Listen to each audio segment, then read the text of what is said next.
कुछ जानेंगे अम्बेडकर साहब के बारे में।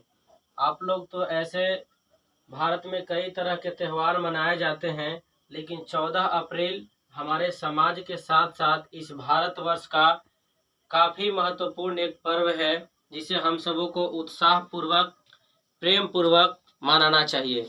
समझ रहे हैं? और यह जो फिल्म आप लोग को दिखाया गया, इसमें यह फिल्म यह बताती है कि हम सबों को, जिसे पाखंडवाद कहा जाता है, आडंबरवाद कहा जाता है, उन सारी चीज़ों पर विश्वास नहीं करना चाहिए। सबसे महत्वपूर्ण चीज़ है शिक्षा, पढ़ाई लिखाई, है ना। अगर हम पढ़ाई लिखाई करेंगे तभी पुलिस बनेंगे, अफसर बनेंगे, सीएम बनेंगे, पीएम बनेंगे, है ना। बिना पढ़ाई का कोई कुछ नहीं बन सकता है। हम लोग अभी भारत देश में रहते हैं, आपको पता होगा। यह भारत देश पहले गुलाम हुआ करता था। गुलाम का मतलब होता है कि हम लोग अभी अपने मन से आज़ादी से काम करते हैं। मन होगा कि खाएंगे तो खा लेते हैं, मन होगा साइकिल चलाएंगे तो चला लेते हैं, मन होगा पढ़ेंगे तो पढ़ लेते हैं, मन होता है बाजार जाने का तो चल जाते हैं।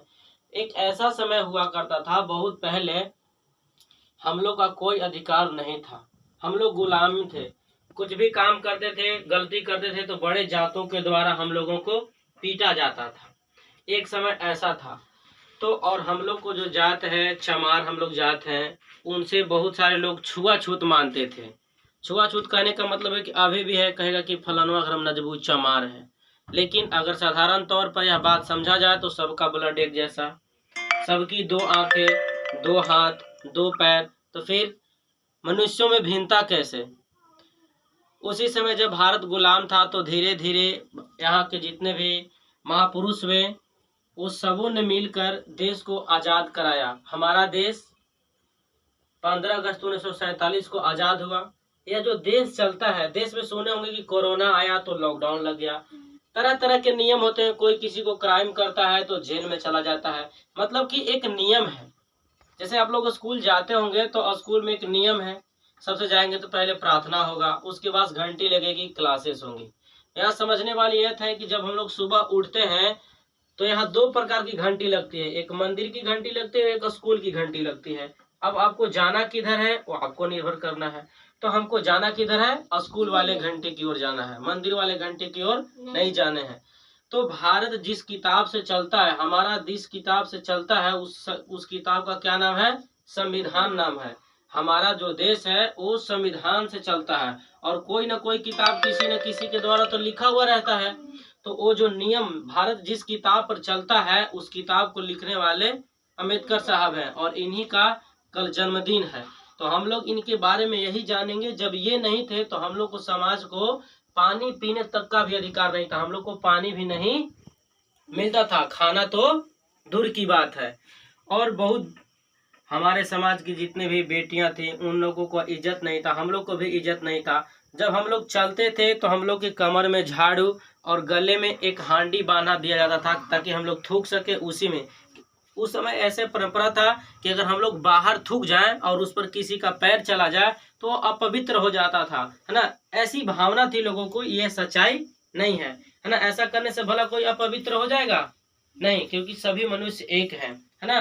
तो जितनी भी बातें हैं, जितने भी अंधविश्वास की बातें हैं, वो सब नहीं करना चाहिए। हम लोग को मंदिर में नहीं जाना चाहिए, है ना। क्योंकि मंदिर में पत्थर का मूर्ति होता है, पत्थर का मूर्ति कभी बोल सकता है? उससे अगर हम कुछ मांगेंगे कि भाई एक गिलास पानी लाओ, तो हमें पानी देगा? वो पानी नहीं देगा। और लोग उसी के सामने पूरा अपने जीवन की रस्में को मांगते हैं कि ये मांगे पूरी की जाए। तो कभी पूरी हो सकती है? नहीं पूरी हो सकती है। तो हम सबों को अम्बेडकर साहब के विचारों पर चलने की कोशिश करना है। आप लोग इनके बारे में और अधिक जाने। ये ऐसे हुए, ये बहुत अभी तक विश्व में सबसे ज़्यादा पढ़े लिखे माने जाते हैं। इनके पास कई डिग्रियां भी हैं, है ना। ये भारत के अलावा लंदन में भी जाके पढ़ाई किए, और ये काफ़ी इंटेलिजेंट माने जाते हैं। तभी तो हम लोग अभी तक पूरे संविधान को नहीं पढ़ पाए हैं, और इन्होंने संविधान को लिखा है। और भी हमारे कई महापुरुष हैं जिनके बारे में हम लोग को जानना बहुत जरूरी है। लेकिन फिलहाल इनकी जयंती पर हम लोग अभी चर्चा कर रहे हैं, तो इनका जन्मदिन पर हम लोग चर्चा करेंगे ना। और ये क्या किए, छुआछूत, पानी पीने की आज़ादी, कपड़ा लता हम लोग को पहनने की आज़ादी, पढ़ने लिखने का आज़ादी, घर बनाने की आज़ादी, है ना। इन सारी चीज़ों को कौन दिलवाया? अम्बेडकर साहब ने दिलवाया। अगर ये नहीं होते तो हमारे शर्ट, जो हम ये टी शर्ट पहने हुए हैं, ये टी शर्ट भी हम लोग नहीं पहनते। इतना सुंदर मकान नजर आ रहा है, सब इन्हीं का देन है। एक समय क्या होता था कि हम लोग गलती करते थे तो कान में शीशा पिघला कर डाल दिया जाता था, जिससे हम लोग क्या हो जाते थे? मर जाते थे। घुट घुट कर अपना जीवन व्यतीत करते थे, है ना। लेकिन अभी क्या है? अभी हम लोग पूरा स्वतंत्र हैं, इसलिए अब हम लोग को इनके विषय में पढ़ना है, इनको जानना है, इनको समझना है। इसलिए आप सभी छात्रों को अम्बेडकर दिवस यानी अम्बेडकर जी की जयंती की ढेर सारी शुभकामनाएं। आप लोग जहाँ कहीं भी प्रोग्राम हो, अपने गांव में भी कल प्रोग्राम होगा तो सब लोग जाएं और वहां से सीखें और समझें। और शिक्षा, ये सबसे इनका 3 सूत्र है ना। पहला सूत्र है कि शिक्षित बनो, संगठित करो और संघर्ष करो। पहला, सबसे पहले क्या चीज होना चाहिए? शिक्षित होना चाहिए। शिक्षित माने पढ़ा लिखा होना चाहिए, अच्छा नॉलेज होना चाहिए, तभी तो हम किसी के सामने कुछ बातों को रख पाएंगे। तो शिक्षित होना बहुत जरूरी है। शिक्षित होने का मतलब है कि एक अच्छा नॉलेज रखना जरूरी है। हम लोग पढ़ेंगे तभी आगे कुछ कर पाएंगे, बिना पढ़ाई का कोई जीवन का महत्व नहीं है। इसलिए अत्यधिक मेहनत करें, कुछ सीखें और इनके विचारों पर चलने का प्रयास करें, है ना। जब तक हम लोग इनको फॉलो नहीं करेंगे आगे नहीं बढ़ेंगे। और इनको जो दिया हुआ योगदान है, उनके कर्जों को हम लोग उतारेंगे। इनका जो मिशन है, इनका जो एम है कि जो अपना समाज है वो एक अलग अवतरित हो, अलग खूबसूरती निखारे, उनको हम सबको क्या करना होगा? पूरा करना होगा। तो आप लोगों में से कोई इनके बारे में विशेष बता सकते हैं? नहीं बता सकते? तो चलिए, आप लोग कल अम्बेडकर जयंती के दिन अपने गांव में जहां स्टेचू है वहां आप लोग जाइएगा और अवश्य उसमें भाग लीजिएगा, सुनिएगा, सीखिएगा और समझिएगा।